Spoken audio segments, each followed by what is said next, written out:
Let's assign the value of 1 to x. We can ask the computer to display case 1 if x is greater than 3, and case 2 if it is less than or equal to 3. Okay, we could write two if statements one after the other.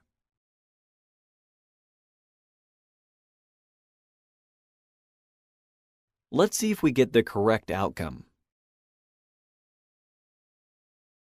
Yes, we are in case 2. There is a shorter and better way to express ourselves here.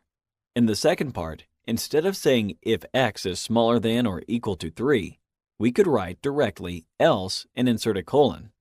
Else will tell the computer to execute the successive command in all other cases. In our little program, that would mean in all cases when x is not greater than 3. That translates into when x is less than or equal to 3. Let's verify if what we did was correct. Bingo! Case number 2. This picture adds up to the one we saw in the previous lesson. Instead of leading to no output, if the condition is false, we will get to an else code. In our case, this is the print function with the string case2 as an argument, written in parentheses. Regardless of whether the initial condition is satisfied, we will get to the endpoint.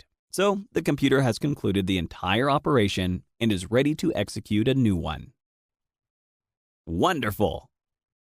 Now, please allow me to share 2 notes on the subject.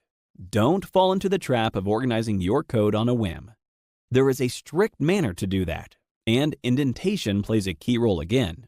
Should you put the else keyword just underneath the first print word, nothing will happen. Remember to place the if and the else keywords on the same vertical line. This is the right moment to introduce you to the notion of blocks of code. The if statement, meaning the condition plus the relevant print function, forms the first block of code. The entire else statement forms another block of code on its own. Therefore, in a long sheet with much code, you'll have a whole lot of blocks. And larger programs are constructed on a block-by-block basis.